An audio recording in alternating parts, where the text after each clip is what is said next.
Thanks for tuning in to another episode of the Tan and J-Man Show. Before we go any further, please give us a rating on Apple Podcasts. If you want to stay up to date with all that's happening in the Tan and J-Man Show Nation, like us on Facebook, follow us on Twitter and Instagram at Tan and J-Man Show. Hope you guys enjoy this episode, so stay tuned.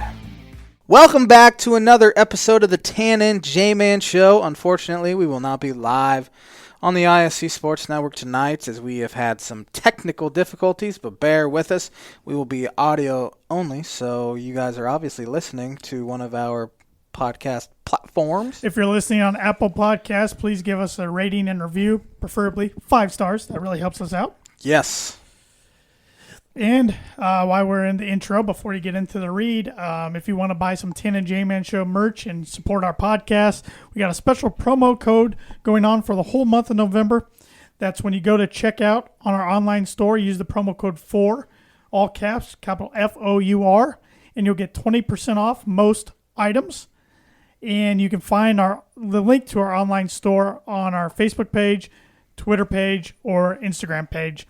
A bunch of different accounts are linked right there, and the first link is the Tan and J-Man Show store. So if you want a short sleeve t-shirt, long sleeve, a hoodie, a sticker, a mug, a face mask, stickers, whole bunch of things, go on there and get yourself some merchandise. How long do we have the promo code? All November. All of November. Beautiful. Celebrating our 4th year anniversary coming up on November 28th. This episode is brought to you by The Dam Landing. Whether you want an epic burger, hand-tossed pizza, hand-bread tenderloin, seafood, craft beer, or a handcrafted cocktail, The Dam Landing is the place to be. The Dam Landing is a bar and grill located on beautiful Lake Manitou. Focuses on freshness and quality. The Dam Smoke is here every single weekend, and it features barbecue and steaks. Various barbecue items.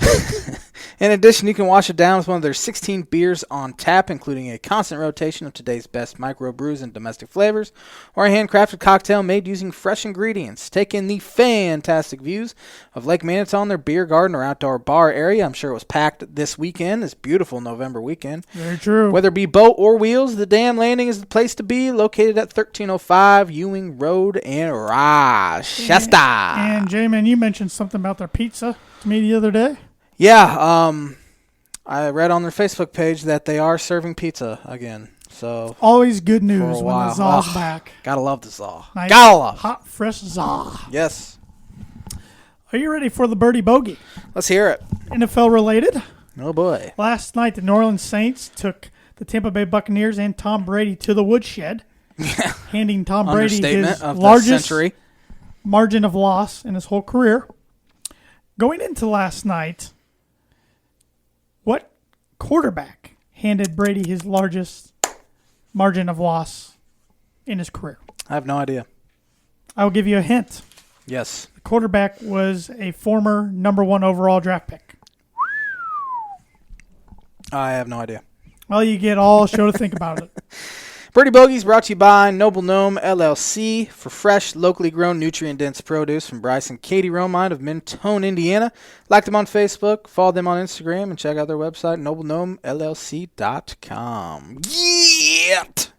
You ready? I wish everybody could have seen his face there. That was a classic one. That hurt me watching you. I think I had an aneurysm. I think you pulled a muscle. Get! I'm ready to learn. Oh, yeah. I want to get educated. Little flustered here tonight.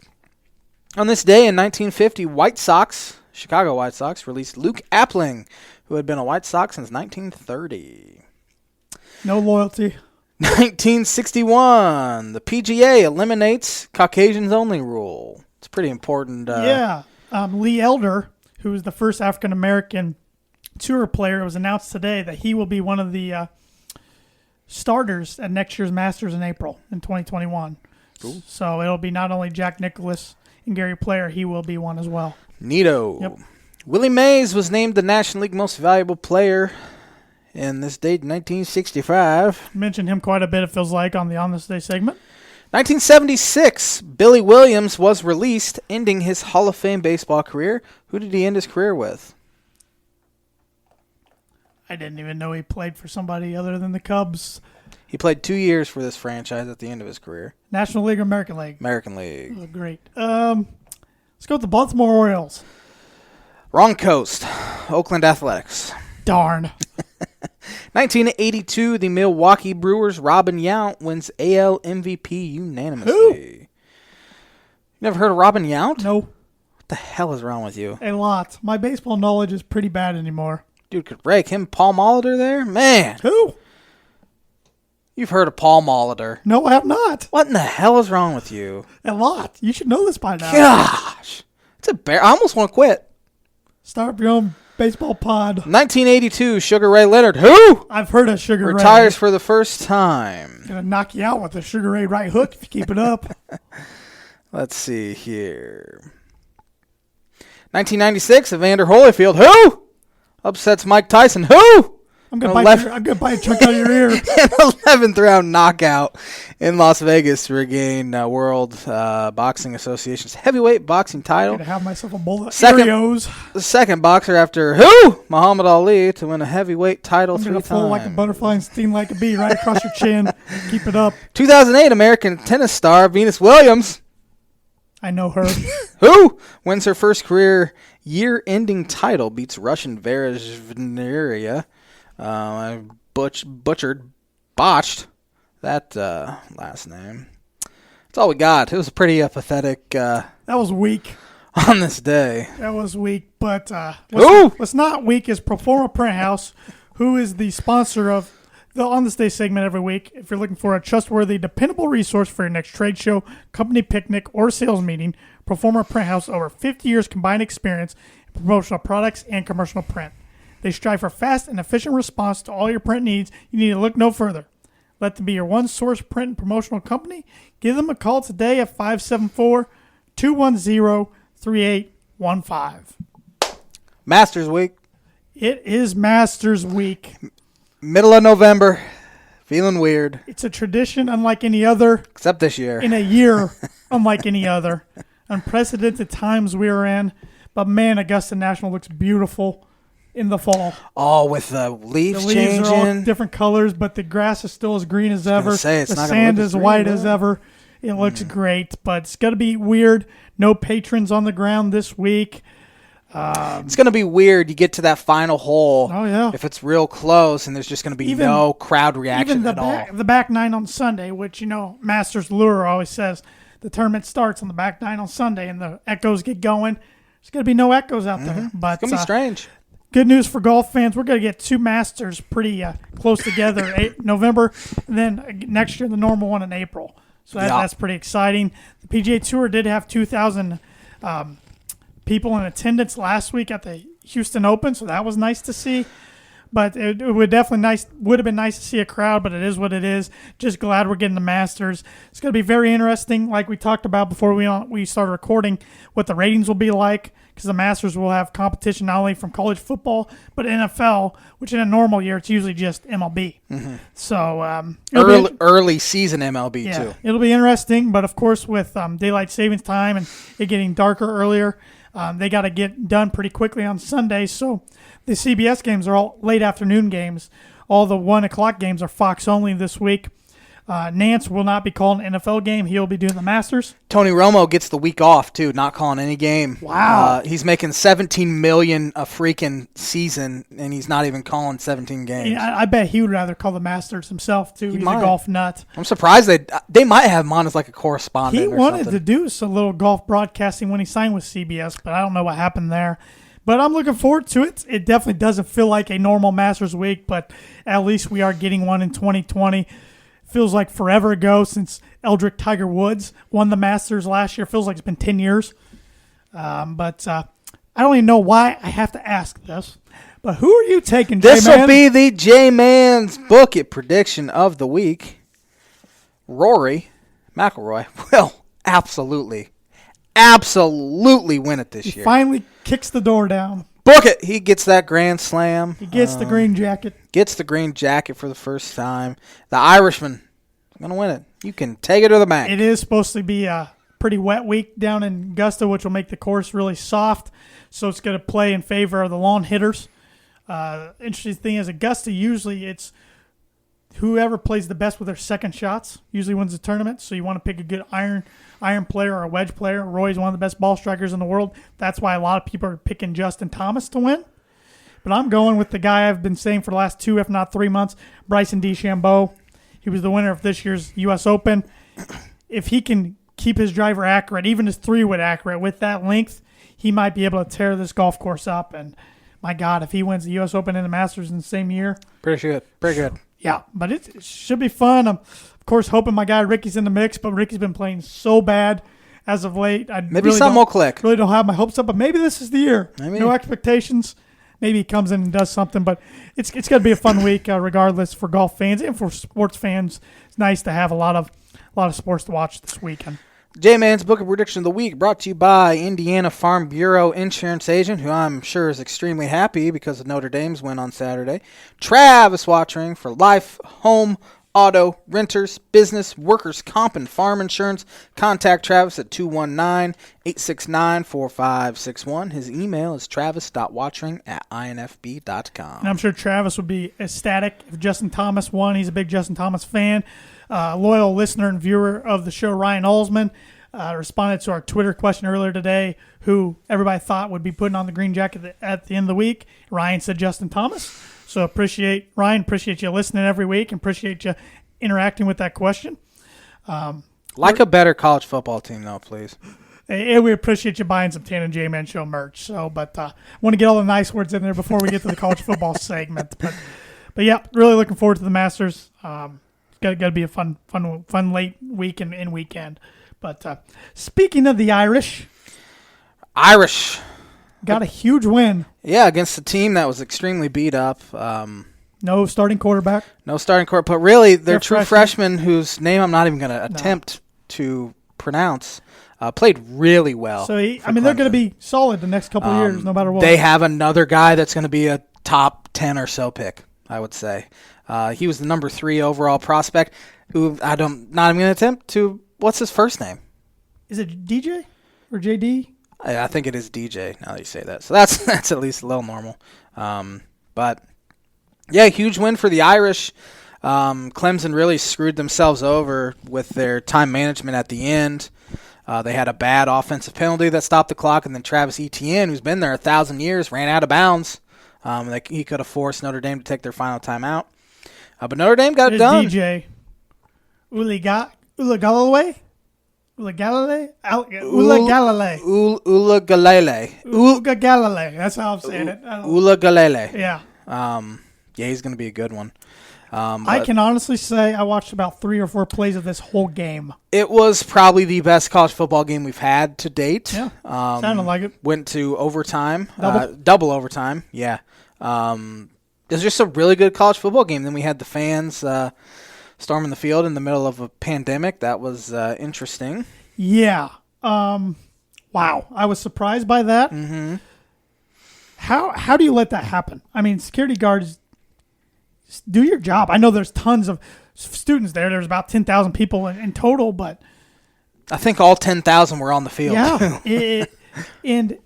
Okay, I understand I'm going to get criticized for saying this and I understand that Notre Dame beat the number 1 team in the nation. Don't get me wrong. I mean, that is a huge win. Act like you've been there before. Sure. You're ranked number 4 in the country. Mm-hmm. I can understand if it was a Purdue or an Illinois. Don't point at me when you say Illinois. Or a Miami, Ohio. Somebody that Miami, Ohio beating old Clemson. That's a big double-digit underdog. You're 6-point underdogs. You're Notre Dame. You have your own freaking national TV channel. Carries your home games, and when you're on the road, except about once a year, you're on national TV every week. You just made the college football playoff a handful of years ago. You're in the driver's seat to make it now. Great win, dramatic fashion. I get it. Act like you've been there before. And like you said, J-Man, we're in the middle of a freaking pandemic. Not a good look. Preaching to the choir. And not a good look by their president today to come out and say it because he went to a super spreader event himself. Yeah. Just an embarrassment overall for Notre Dame. And I wouldn't be shocked if they don't allow fans the rest of the year there. I wouldn't be shocked either. If a lot of positive cases come back from that. Notre Dame has their biggest win in at least 8 years. Watch COVID just spread through their roster and they don't play another game this year. Or they end up losing to Boston College this weekend. Because they're missing so many players. And watch out for that game. Boston College, no scrub. They're a solid team. They gave Clemson all they wanted themselves. Actually, was that Syracuse? That was Boston College. That was BC. That's what I thought. Syracuse was a year or two ago. But yeah, I mean, it was bad to do it during a pandemic, but I think it was embarrassing they did it at all. Because as you said, number 4 team in the country. Playing a team that was missing quite a few guys because of the COVID protocol and the fact that they've been perennially ranked in the top 10, they finally got over the hump and beat a team like Clemson. They won't do it in the ACC championship, though. Trevor will be back for that game. And, Notre Dame proved they can finally beat one of the big boys. Ian Book can finally beat one of the big boys. Brian Kelly can finally beat one of the big boys. I mean, they do have the best home field advantage dating back to 2017 was the last time they lost. I think it was 2017. That Georgia? Jake Fromm's first start.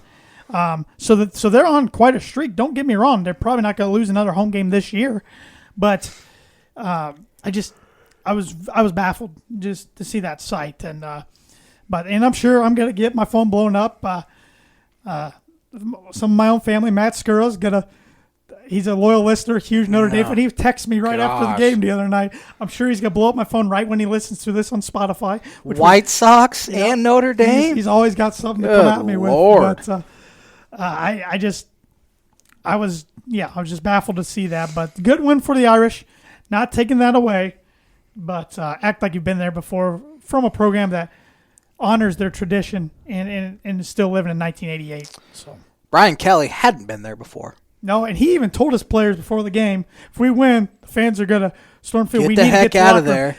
Kelly said he beat all of his players back to the locker room. There was still a lot of players on that field. Seems like Kelly should have been the one out there corralling his team into the locker room. Yeah. Yeah, but I will give Notre Dame credit. I picked Clemson by single digits. I think you picked the Irish last week, if I'm not mistaken. Don't remember. I don't remember either, but it leads me to this question before we get fully into college football. Well, I actually got another point I want to make real quick, and it's not real comparable, but when I was in the paint crew at Purdue, we always had these like sheets before the game.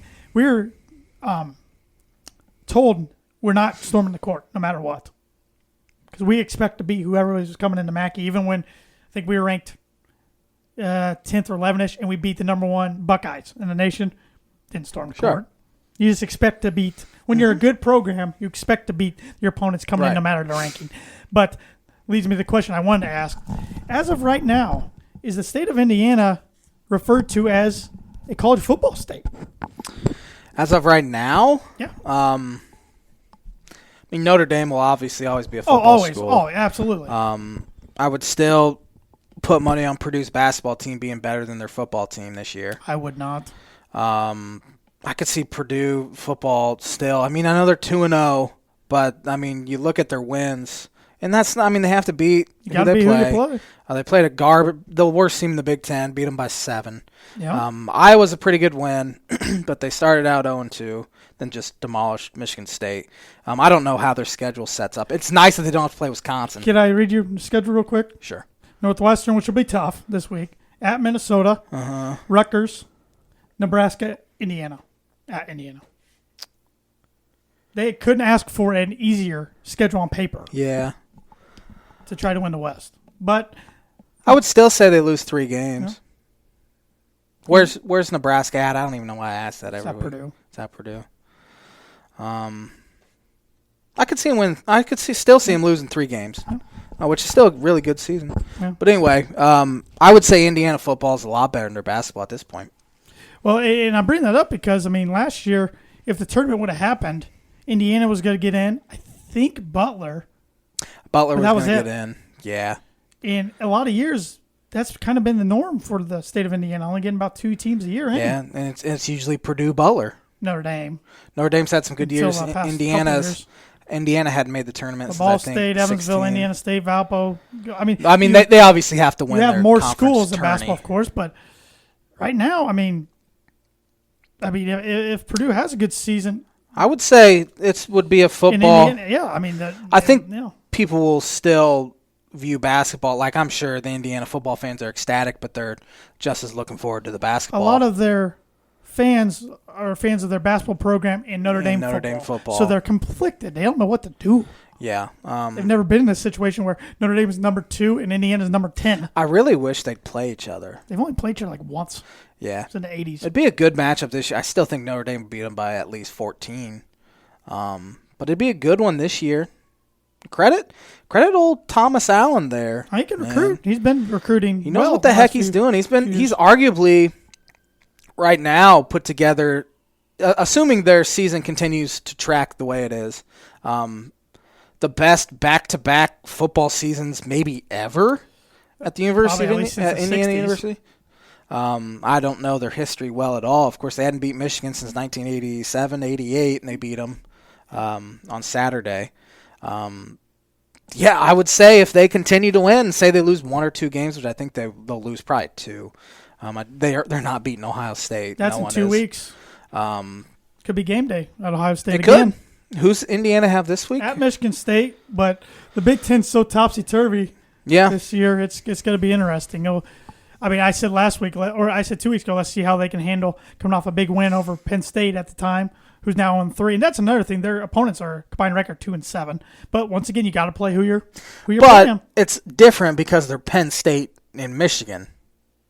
Big names. Sure, but both were ranked pretty high coming in, so they were pretty highly thought of. But as you said, it's so tough to figure out this year. Yeah, it's just is what it is. But interesting question. That's one that I didn't think we'd be talking about this year. So, looking at the Big Ten games, this past week I won the pick'em, but it all came down to that Purdue-Wisconsin game that didn't happen. So there's an asterisk by it. Whatever makes you sleep at night, J-Man. Well, I was just confident Wisconsin was going to beat them, so I should really be winning this week as well. Mm-hmm. What? Yeah, I mean Wisconsin was going to beat Purdue. I have no idea. I'm 100% playing with 100% positive Wisconsin was going to beat Purdue. So I'm just dominating your NFL pick. You are dominating me NFL pick. I think you've won every week Big Ten, haven't you? No, you won last week. I did. Yeah. Or 2 weeks ago. But this week's Big Ten matchups starts off Friday night up in Minnesota. Iowa at Minnesota. This is a tough one. I think a lot of them are tough this week. Coin flip. Iowa got back on track against Michigan State. Minnesota's a lot better than Michigan State, but I'm picking the Hawkeyes, and I have 3 confidence points on it. I took the Gophers in this one, but like I said, it's a coin flip. Both teams got their first win of the year last week. Taking the Gophers, but I only put 2 on the Boat Boys. The Poop Boys. Everybody poops. How is his stick not getting old up there? But he did just win 10 games last year. So. That helps, but why would he even say that? I don't know. He's weird. I don't even want to recap it at all. He's just I just can't stand him. Indiana at Michigan State. We prefaced this a little earlier. Michigan State looked terrible week 1 against Rutgers. Looked a lot better week 2 against Michigan. Then looked terrible, absolutely awful against Iowa. Would not be surprised if Indiana has a little bit of a letdown. However, I'm not picking them to, and I have IU for 6. I got IU for 6 as well. Illinois at Rutgers. Rutgers is favored in a Big Ten game for the first time in 6 years. I think there's 6 or 7 point 7 point favorites last time I saw. Illinois is getting a few guys back, supposedly, that for contact tracing. Brandon Peters is not one of them.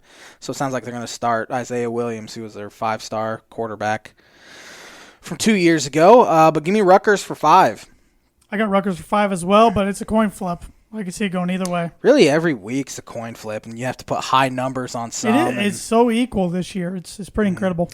Penn State at Frosty's, Nebraska. Yeah, somebody just told me today that bowl season is officially starting. We have the toilet bowl of the Big Ten this week in Penn State, Nebraska. It's so weird. If you would have told me Illinois and Penn State have the same record after 3 weeks, the Illinois fans would be like, heck yes. But they're both 0-3. Is Franklin's seat getting a little hot? No. 1 year. Yeah. 1 year. Lovey's is on fire. Harbaugh's is getting up there, too. Harbaugh's was on fire right now, too. Yeah. But you know what? I'm taking the Huskers for 2. Taking the Nittany Lions for 3. I just think they are, at the end of the day, the more talented team.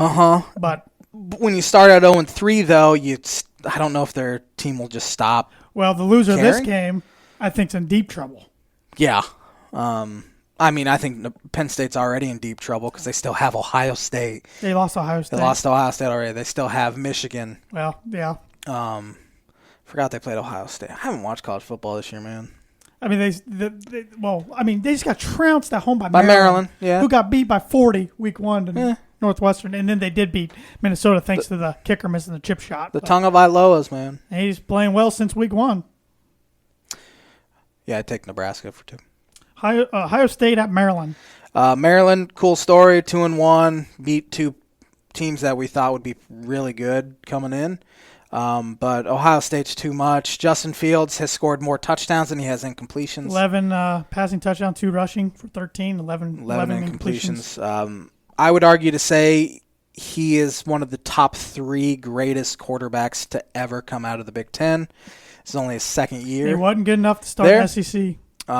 I'm sure looking back, Georgia's like, man, we should have benched Fromm for Fromm was a pretty good college quarterback. He's not even in the same stratosphere as Justin Fields, though. But give me Ohio State for 7. I got Ohio State for 7. It's a pretty easy one every week to just pick Ohio State for 7, right. Honestly.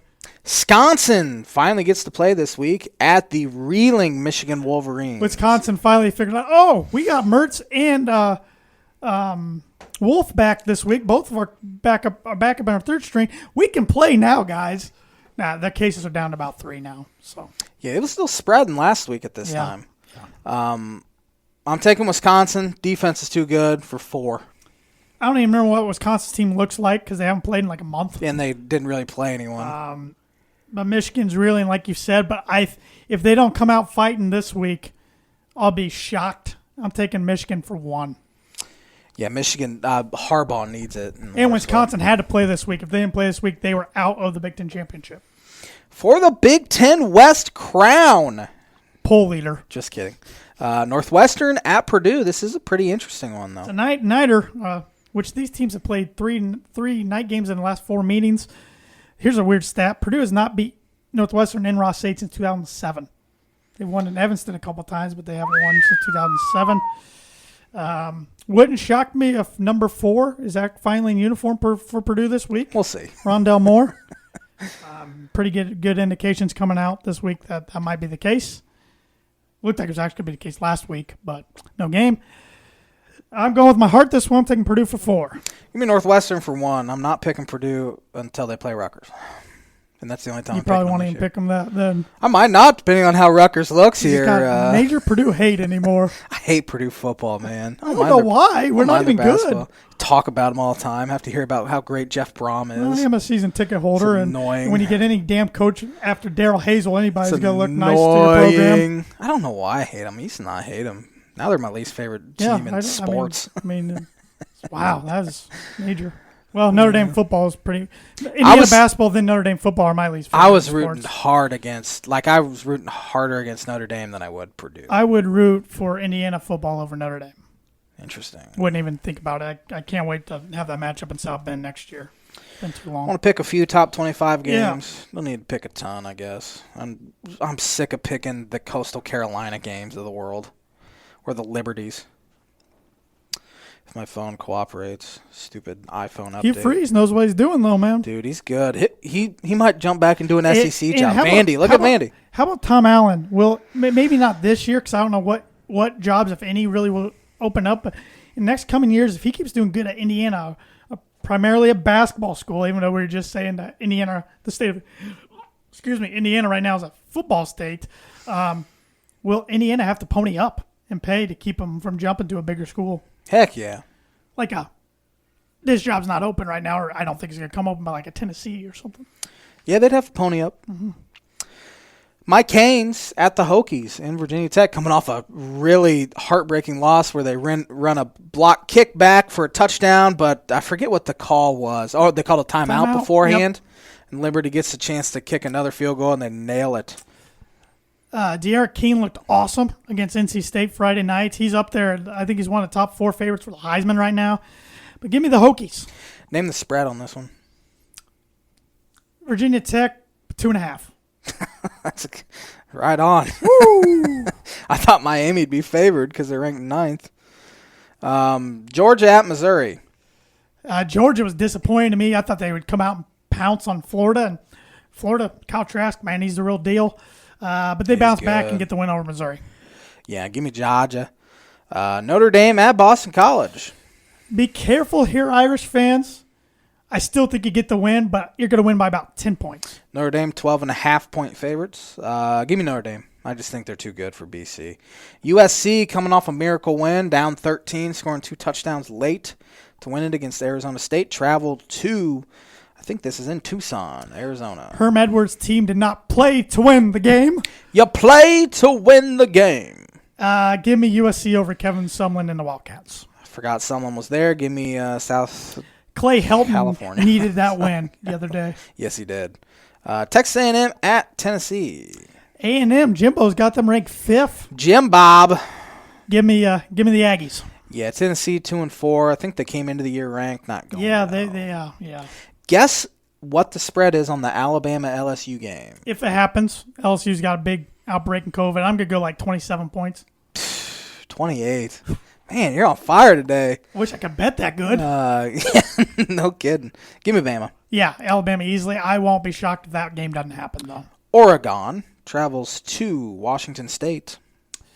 I don't even know Washington State's coaches anymore. Oregon's kind of the head of the class in the Pac-12 this year. Give me the Ducks. Give me the Ducks as well. Last one here, Arkansas at Florida. Arkansas's coach has the COVID. Yeah, that's going to hurt them anyways. They're kind of a nice surprise story in the SEC and throughout college football. Like I said, Kyle Trask is balling right now. Give me Dan Mullen's boys and the Gators. That was going to do it for our college football talk. I'm also taking the Gators. I just remembered I didn't give a prediction. Transitioning to the NFL, 3 winners, 3 losers. Well, one winner's got to be the New Orleans Saints. Mm-hmm. They were dominant last night. Yeah, got Michael Thomas back, which is big in itself. Thank God. And then went on to beat Tom Brady, giving him his largest margin of defeat ever. 3 picks, 38-3. He did not look good. Saints are also one of my winners. Yeah, easy pick there. I mean, just domination. Offense played well. Defense played Domination. well. Special teams played well. Did not see that coming. That flipped not only the NFC South, but the whole NFC playoff picture, really. New Orleans is right back in the thick of things to get home field advantage in the playoffs. In Tampa Bay, they got a harder schedule remaining than New Orleans. They might be they're going to be road warriors in the playoffs. And really, in a few losses that we've seen Tampa have, some ugly things have reared their heads. They really got to correct some stuff. Yeah, Bruce Arians is not one to mince words, and he said last night that Brady played awful. And he said Mike Evans was open a ton, and he just wasn't giving the ball. Wasn't getting the targets. Wasn't getting targeted. Baltimore Ravens are another one of my winners. Got back on track. Lamar Jackson was great in the second half. At one point, I think there were about 10 minutes left in the fourth quarter, and the Colts had only ran 4 plays in the second half. Complete domination. Got a great video of Phillip Rivers attempting to tackle a guy on a fumble. The worst attempt I've ever seen. Stumbles back, lays on his back, and just kind of swats at, I don't even know who picked it up and ran. That's a good win for Baltimore. What? I just can't figure this Colts team out. They're missing something. They're 5-3. They wouldn't be in the playoffs if it ended today. I just don't feel like they're Super Bowl contenders. As a franchise as a whole right now. They're a solid team. Just they're not. Phillip Rivers is not going to win them a Super Bowl. And I feel like they don't have He's not targets. even going to win them a playoff game. I just feel like they don't have targets. And, Rivers, T.Y. is the guy that you throw deep to, and Rivers can't throw more than 30 T.Y.'s yards. been banged up a lot. They throw a bunch of screens. I think they got some solid defense. Defense is good. A stable of backs who are okay, and a pretty good offensive line, but it just something's not clicking there. I agree. But one of my other winners, before I want to say this stat real quick. Last night in Sunday Night Football, I saw where the Buccaneers had the least amount of rushing attempts ever in NFL history last night, 5. No wonder they lost. Yeah. And one counted as the last kneel down of the game. Counted as the 5th. But the Buffalo Bills, one of my winners, smacked around the Seattle Seahawks. Josh Allen looked like Josh Allen from early on in the year. That Seahawks secondary is atrocious. Yeah, there's no Legion of Boom walking through those doors. So I was surprised Pete Carroll got lengthy contract extension. I thought he'd be retiring here in a year or two. But, yeah, he's getting up there in age. He's got to cement himself up there in Seattle. But, the circles are circling around. Wagons are circling around the Buffalo Bills. And it's nice to see the Bills and the Dolphins fighting for the AFC East title. Transitioning to my other winner, the Miami Dolphins. Going into Arizona, two good, young, top 5 picks at quarterback there in Kyler Murray and Tua Tagovailoa. Dolphins went in there and won, played well. They finally opened up the offense, and I thought Tua looked phenomenal yesterday. Threw for 248 yards, 2 touchdowns, had 35 yards rushing, including 2 huge first downs late. 122.3 quarterback rating. He led a 93-yard touchdown drive to tie it in the fourth quarter. He looks like the real deal. I mean, I don't want to tout him this early, but I mean, a lot of guys on Twitter yesterday were saying, "Hey, it looks like a mix between Drew Brees and Steve Young," and I'm thinking, don't do that yet. The Dolphin fans deserve to be excited. I'm ecstatic about it. He looked awesome, and remember, that was only his second game in a year. Just knowing you for as long as I have, just being around you lately, I can tell your energy level for the Dolphins way is at a level I've never seen it. Way up. You're actually getting nervous for games. I was yelling at the officials because I thought Dolphins got screwed quite a bit. DeAndre Hopkins only had 3 catches, but Xavier Howard got called for 4 pass interferences. Only one of them was legit, in my opinion. So I was yelling at the TV. It was nice to yell at the TV because I hadn't done that for Dolphins in 4 years, maybe. I think Brian Flores knows what the heck he's doing. The defense, I mean, Kyler got his. He was awesome. He's hard to contain. Yeah, defense made plays when they needed to. Got a huge 4th down stop late and then forced a field goal attempt, which Zane Gonzalez missed. So Dolphins won. They're sitting there at 5-3. Very favorable next 4 games. They have the Chargers, Broncos, Jets, and Bengals. They should be favored in all 4 games. Can't afford to have more than maybe one letdown. You win all of them, they're 9-3, and it's Bills, Dolphins be right there for that. And with 7 spots in the playoffs, that helps. Really need the Raiders, Browns, and Colts to keep losing. But it is what it is. But they're one of my winners. My third winner is the New York Football Giants. They were close last week to getting it done against the Buccaneers. Finally got it done against the Washington football team. Of course, it helps when Washington's quarterback Kyle, thank you. Couldn't think of his first name. Kyle Allen broke his ankle, so he's out for the rest of the year. And then Alex Smith came in and didn't do a whole lot. Give Haskins another shot at it. I think you're going to have to because the NFC East is up for grabs. Still. Now the Giants are in the thick of things in that division. That's why I'm giving them my other winner. I could have went another direction. I could have said somebody else like the Vikings, a team that's all of a sudden watch out for the Vikings. Teams like the Vikings and the Falcons who are starting to reel off some wins. They might not make the playoffs, but they can play spoiler to some other teams. So those are my 3 winners. Losers now, Chargers. They can't stop ripping their fans' hearts out. They can't stop it, I guess. But yeah, it's in their culture. They find new ways to lose every week. They're close. They got their franchise quarterback, I think, of the future. Poor Anthony Lynn, man, though. He just cannot pull out a close win. They're pretty close. All of their losses have been by single digits. So that's a good one. I'm going to take an obvious loser in Tampa Bay Buccaneers. And I gave the Saints the win. So, but the Buccaneers, you just don't see a Brady team get destroyed like that. And they're too good, not only on the offensive side of the ball, but the defensive side of the ball. Get smacked around like that, even at home. I know the fans are limited, but it's still your home stadium, your home surroundings, your home turf, everything you're used to, environment, and just got smacked by a conference or a divisional rival. First time Brady's been swept by a divisional rival in the same year in his whole career. Now, the Jets did beat him twice one year, but that was including the playoffs. But it was fun to watch for somebody who doesn't like Brady, but just didn't expect that. 49ers, big loser, lost Jimmy G and George Kittle for pretty much the season last week. Get killed by Green Bay. They're done. Another loser for me. I'm trying to think here. Who in the heck won games yesterday? I'll give the Denver Broncos a big loss. They had a stretch coming up games where next week or this week they're at Vegas, then they have Miami at home, then they have New Orleans at home. You knew it was going to be tough. They really needed this one against an Atlanta team that was definitely beatable. When you keep digging yourself in a hole every week in the first quarter and second quarter of the first half, you're just not good enough to climb out of it. Their offense finally clicked in the fourth quarter, but it was too little too late. And Drew Lock's got to be more consistent. The offense got to be more consistent. The defense was so banged up yesterday. I knew it was going to be a long day going in, and Matt Ryan and Julio just feasted on a young, inexperienced, not very good defensive backfield. And it was ugly, man. It's ugly in Denver, and I'm worried about the future. I know they're young, so I think there is a light at the end of the tunnel if I'm patient. But you look at Vegas, they're going to have John Gruden in their franchise for a long time. Herbert's the man in L.A., Mahomes is the man forever in Kansas City, and then Denver's a big question mark right now. Very, very concerning. My last loser, the Chicago Bears. They are who we thought they were, which is bad. That's a good one. I will take. I'm going to take the Cowboys, even though they actually hung in there against the Steelers.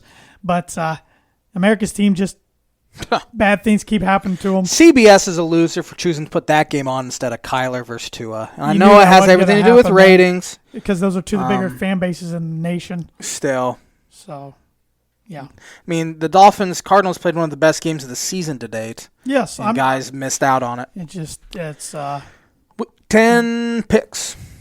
What? Week 10 picks. Oh, yeah. Josh, for the third week in a row, has won the belt, and I have not even been able to wear it on the show because 2 weeks ago we didn't know if I had won yet. Last week we did it remotely, and this week we're not even on TV, so I'm not even able to wear it for the third week in a row. Go check out the Facebook, Twitter, and Instagram. You'll see a picture of him with the title. Three-peat. Colts at Titans Thursday night. This is an intriguing one. I'm trying to get my phone to load with my picks. So go ahead and break it down real quick. Colts at Titans. As I said, the Titans coming off a win against the Chicago Bears. Give me the Titans for one. I think this is as much of a coin flip. Titans have really struggled against the Colts for whatever reason in Tennessee. But Andrew Luck's not walking through that door, so give me the Tennessee Titans. So you went the Titans for one? Yeah. I'm doing the opposite. This past week on Thursday, I went with the Packers for one. You went with the Packers for high. I'm going for Tennessee for 10. So I'm going for the Colts then. Houston at Cleveland. Houston finally got a win yesterday. They could potentially play spoiler, too, to some teams. They're good enough to play spoiler. In Jacksonville, they did about blow it late, but that Jake Luton threw an incomplete pass on the 2-point conversion. Who you got? I got the Browns for 7, and I don't like it. I have the Browns for 2. I could 1,000% see Houston going in there and beating them. The Washington football team at the Detroit Lions. Matt Stafford was in concussion protocol, so we don't know much about him. I assume he'll play this week, though. If not, it'll be Chase Daniel. But I'm taking Lions for 8. Taking the Lions for 7. I just think they're a much better football team than the football team. Jacksonville Jaguars at the Green Bay Packers. Pretty easy pick here. I think the Packers just head and shoulders the better team. Coming off pretty easy Thursday night win for them last week at Lambeau. Give me the Packers for 14. Packers for 14 as well. I just think they're too much.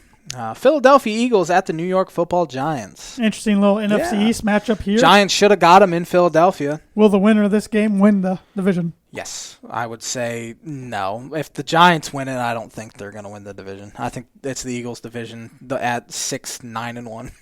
I'm taking the G-Men for 5. This could make or break our weeks. I have to find a new strategy. It's not what I'm doing is not working 3 weeks in a row, so I'm throwing gum at a wall and seeing if it sticks. Gum usually doesn't stick to a wall if you throw it, does it? I don't know. Chew it up a bunch, throw it. Sometimes it gets hardens though, and it just bounces off. Yeah, depends on what type you're chewing. Give me the Eagles for 10. The Tampa Bay Buccaneers coming off that terrible loss last night at the Carolina Panthers. Christian McCaffrey returned yesterday only to get hurt again. Hurt his shoulder. Carolina seems to win more often without him. They did almost beat the Chiefs yesterday. But they hung in there real well. I think Brady and the Buccaneers bounce back on the road and give me 6 points. I have Tampa Bay for 9. Denver Broncos at the Las Vegas Raiders. I went with my heart over my head. This one, I can't pick the Raiders. And the Raiders are so topsy-turvy anyways, but I'm taking the Broncos somehow to get it done, but for 1 point. I have the Raiders for 8. Los Angeles Chargers, no longer of Carson City, at the Miami Dolphins, who've won 4 in a row. Another good matchup of two young future superstar quarterbacks. I think the Chargers find a way to lose another close one. I'm going with the Fish for 9.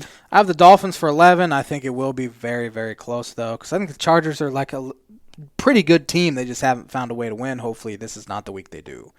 Buffalo Bills at the Arizona Cardinals. Two good teams. Two good young quarterbacks. Yeah. I've liked this Bills team all year long, and I'm going with Josh Allen and the Bills for 4. I have Arizona and the Kyler Murrays for 4. We've barely agreed this week, it's nice. So it's going to be, Seattle Seahawks at the Los Angeles Rams. Rams are a team I can't figure out. Seattle kind of got their brains beat in yesterday. I think they bounced back, but I'm only taking them for 3. I have the Seattle Seahawks for 3. Dolphins, going back to the Dolphins, are 3-1 against the NFC East, which is arguably the best division in football this year. NFC West, which is arguably... If they're 3-1 against the NFC East, I'd be mad at myself. I know, definitely, NFC West is what I meant. San Francisco 49ers at the New Orleans Saints. You kind of just dug into it a few minutes ago. San Francisco's really banged up. I think New Orleans starting to look like the team we all thought they would be. Give me the Saints for 13. I have the Saints for 12. I just think way too much for San Francisco. Banged up everywhere. Their whole roster. Good coaching can only do so much when you're that negated by injuries. You and your love for old... Shanahan. Cincinnati Bengals at the Pittsburgh Steelers. Not going out. Cincinnati coming off a bye week after a big win against the Titans the week before, so they can beat physical, really good football teams. The Steelers are 8-0 for the first time in franchise history, which is hard to wrap my mind around that. They've never been 8-0 with all the success they've had. But give me the Steelers for 12. I have Steelers for 13. I just think they're too good. Joe Burrow's offensive line there in Cincinnati's garbage. Pittsburgh has the best pass rush in the world. I could see Burrow getting sacked double-digit times. He's going to be running for his life. Baltimore Ravens at the New England Patriots. The Ravens yesterday scored 20-plus points for the 31st straight game, the most in NFL history, the longest streak in NFL history. They're going to in New England. I wish I knew how New England's going to play tonight. It's not going to affect my outcome, but could have my points. Because if New England somehow loses to the Jets, my God, they might just tank the whole rest of the season. Either or, I have the Ravens for 11. I have the Ravens for 6. I think New England will keep it close. But as he said, if they lose to the Jets tonight, could get ugly there. Finally, our Monday night matchup, the Minnesota Vikings, who have played some pretty good football. Dalvin Cook's best running back in football right now. It's hard to argue that one. At the Chicago Bears, who can't score points.